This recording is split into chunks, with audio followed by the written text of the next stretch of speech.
Europe জুড়ে তীব্র তাপপ্রবাহে বাড়ছে মৃত্যুর সংখ্যা।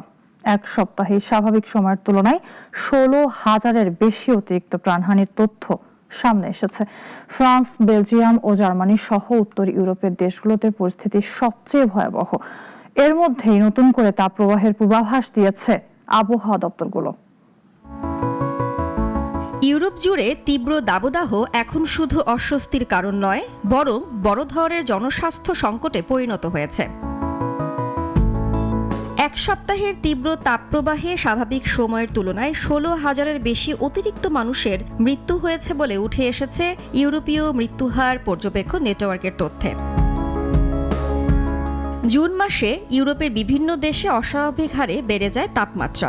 অনেক এলাকায় তাপমাত্রা 37 ডিগ্রি সেলসিয়াস ছাড়িয়ে যাওয়ার পরেই মৃত্যুহারে দেখা যায় হঠাৎ বড় ধরনের উল্লম্ফন।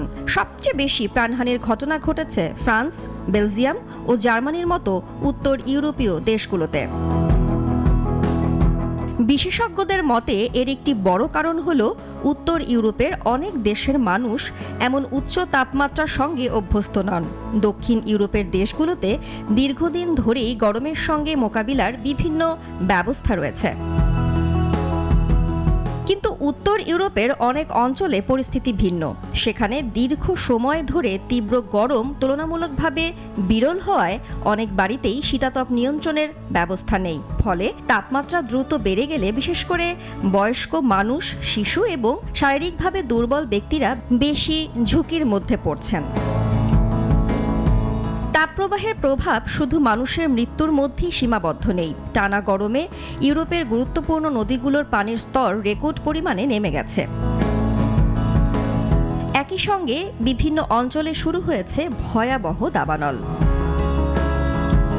ইউরোপে সাধারণত শীতকালে সংক্রামক শ্বাসতন্ত্রের রোগে মৃত্যুর সংখ্যা বেশি দেখা যায়, কিন্তু এবারের জুনের তাপপ্রবাহ সেই স্বাভাবিক মৃত্যুহারকেও ছাড়িয়ে গেছে বলে প্রতিবেদনে উঠে এসেছে।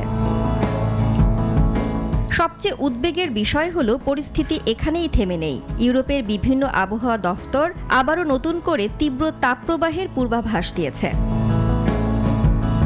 আবহাওয়া বিজ্ঞানীরা বলছেন, জলবায়ু পরিবর্তনের কারণে পৃথিবীর উষ্ণতা বাড়ার সঙ্গে সঙ্গে এমন তাপপ্রবাহ আরও ঘন ঘন এবং আরও তীব্র হতে পারে।